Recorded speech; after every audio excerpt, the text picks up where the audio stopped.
Zo'n 19 wordt de Freule in Wommels organiseren. Alweer met dank aan deze vrouw, Clara Jacoba Freule de Vos van Steenwijk, die vond dat er een keertspartij in het dorp komen mast. Het standbeeld van deze vrouw moet er zelfs al wat kreers bijstaan.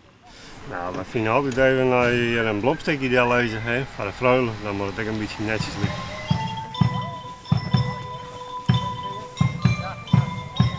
En dan is het Safir. Het hele dorp rent uit om een blomke bij de Freule te lezen. En dan kan de keertserij maar uiteenzetten. Een mooie dag, zat het lieket? Ja, natuurlijk. Kan niet anders toch?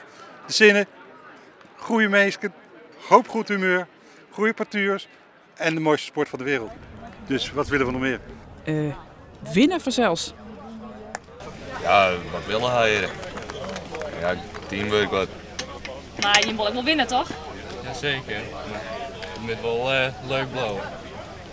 Ja. Dit is net echt een winnersmentaliteit, jongens. Hoe zit het? Nou, wij doen wel ons best, maar we weten wel dat de favorieten binnen.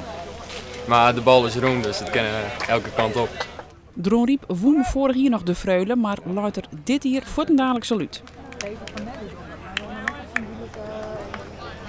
Je gaat net rennen. Nee, jammer gedaan net. Je wordt weer even scherper als u. Je maakt te volle fouten maken wij. Vooral in tussenspel. En vanavond hier een beetje last van je schouder. Je hebt er een beetje last van. Alle bij elkaar heeft de volle fouten maken, komen we net winnen net. Wel jammer, wel constant. Je wint zomaar het veld hoor. Wie de teleurstelling zag het? Ja, vooral omdat het net roem is.